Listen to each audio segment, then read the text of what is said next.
ఆకాశ మహాకాశములను అందలి సమస్తమును సృజించిన దేవాది దేవునికి నా హృదయపూర్వక వందనములు, స్తుతులు, స్తోత్రములు సమర్పించుకుంటున్నాను. అందరికీ శుభోదయం. ఇది నా జీవాధిపతి అయిన దేవాది దేవుడు నీ కొరకు సిద్ధపరిచిన వాక్కు. క్రీస్తు మిమ్మల్ని ప్రేమించి పరిమళ వాసనగా ఉండుటకు మన కొరకు తన్ను తాను దేవునికి అర్పణముగాను బలిగాను అప్పగించుకొనును.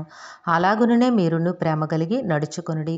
దేవుని నామమునకు మహిమ కలుగునుగాక. ఈ మాటలు ఎఫెసీ పత్రిక 5వ అధ్యాయము 2వ వచనములో వ్రాయబడి ఉన్నవండి. ప్రేమన నేస్తమా, నీ దేవాది దేవుడి దినాన నీ కొరకు సిద్ధపరిచిన వాక్కు ఏమై ఉన్నది అనగా, నీవు ఎట్టి రీతిగా జీవించవలను, ఎట్టి రీతిగా నీవు బ్రతుకవలను.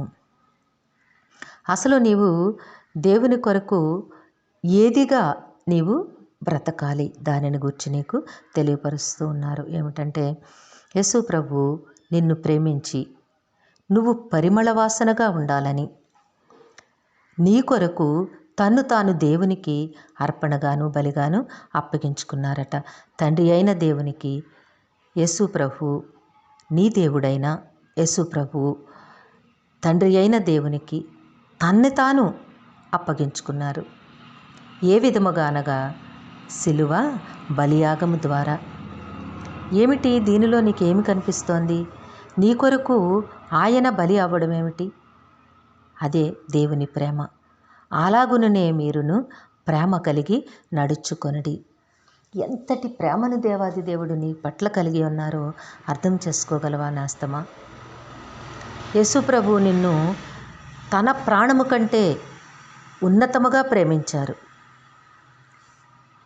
నీవు ఈ ప్రేమను నీ హృదయములో అనుభవిస్తూ ఆ ఉన్నతమైన ప్రేమను నీ పొరుగువానికి నీవు పంచగలవా? పొరుగువానికి ఎందుకు, నీ కుటుంబంలో కూడా నీవు ఈ ప్రేమను పంచలేవు. ఎందుకంటే ప్రతివారికి ప్రాణం అంటే ఎంతో తీపి. కానీ యేసుప్రభు అలా అనుకోలా. నీవు రక్షించబడాలి, నీవు నిత్యము దేవుని దూతల సమూహములో ఒకనిగా బ్రతకాలి, జీవించాలి అంటే తన ప్రాణమును నీ కొరకు అర్పణగాను బలిగాను అప్పగించి తీరాల్సిందే. ఆ ఒక్క ప్రాణములో మాత్రమే నీకు రక్షణ అనేది మహాభాగ్యము ఉంచబడింది, దాగి ఉంది. కనుక నేస్తమా, నిన్ను రక్షించుట కొరకు, నీ సంతోషము కొరకు తన ప్రాణమునైనను లెక్క చేయక యేసు ప్రభు తన ప్రాణాన్ని అర్పించారు. సో నీవు కూడా అలానే ప్రేమను కలిగి నడుచుకోవాలని దేవాది దేవుడు చెప్తూ ఉన్నారు. సరే, ఇతరులను ప్రేమిస్తే నీకు కలిగే ప్రయోజనం ఏమిటి అని నీవు అనుకుంటూ ఉన్నావా నేస్తమా? ఎప్పుడైతే నీవు దేవుని మాట ప్రకారము, దేవుని ఆజ్ఞ ప్రకారము జీవిస్తావో అప్పుడే దేవుని సమస్త ఆశీర్వాదములకు నీవు వారసునివి కాగలుగుతావు. కనుక దేవుని మాట ప్రకారము నీవు జీవించు. నీ ఎదురుగా ఉన్న నీ సహోదరుని కల్మషము లేకుండా ప్రేమించుటకు నీవు మొదలుపెట్టు. అప్పుడు దేవుని చిత్తము, దేవుని సంకల్పము నీ బ్రతుకులో నెరవేర్చబడుతోంది. దేవుడు నిన్నెప్పటికీ తలగా ఉంచుతారు కానీ తోకగా ఉంచరు. అనేక ఆశీర్వాదములపై దేవుడు నిన్ను ఆసీనునిగా చేసి తన నామ మహిమ కొరకు జీవింపచేస్తారు. దేవుడు నిన్ను దీవించి ఆశీర్వదించునుగాక. ప్రార్థన చేసుకుందాము. ప్రేమ, జాలి, నమ్మకం కలిగిన తండ్రి, మీ ఘనమైన నామమునకు వందనములు చెల్లించుకుంటున్నాము.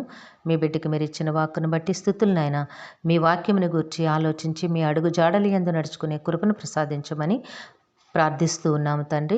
మా ప్రియులందరినీ, వారి కుటుంబములను మీ దివ్య హస్తములకు అప్పగించుకొంచున్నాము. అందరికీ నీ కావలసిన ఆయురారోగ్యము, పరిపూర్ణమైన రక్షణ, దీర్ఘాయుషు, నెమ్మదిని ప్రసాదించి మీ శాంతి సమాధానంతో జీవింపచేయండి. నాయన, బిడ్డలు పరీక్షలు రాస్తూ ఉండగా నాయన ఆరోగ్యమునిచ్చి జ్ఞాపక శక్తిని అనుగ్రహించి పరీక్ష సమయంలో ప్రతి ప్రశ్నకు సరి అయిన సమాధానమును రాసి ఉన్నతమైన విజయములు అనుగ్రహించమని వేడుకుంటూ ఉన్నాము తండ్రి. కృపగలిగిన మా రక్షక నాయన, ఈ దినము పుట్టినరోజు, వివాహ దినమోత్సవంలో జరుపుకొంచిన బిడ్డలందరికీ మీ ఆశీస్సులు, దీర్ఘాయుష్ను అనుగ్రహించి మీ కృపలో జీవింపచేయండి. యవన కాలంలో ఉన్న బిడ్డలందరికీ సకాలంలో చక్కని ఉద్యోగములు, వివాహములు, గర్భఫలములు ప్రసాదించి మీ కృపలో నడిపించమని సమస్తమును మీ దివ్య హస్తములకు అప్పగించుకుంటూ ఈ ప్రార్థన యేసయ్య నామములో అడిగి వేడుకొనుచున్నాము తండ్రి. ఆమేన్. జీవాధిపతి అన్న దేవుడు మీ కుటుంబ జీవితంలో ఉన్నతమైన ఆశీర్వాదములు అనుగ్రహించి మిమ్మును ఆయన నామ మహిమ కొరకు జీవింపచేయునుగాక. ఆమేన్, ఆమేన్, ఆమేన్.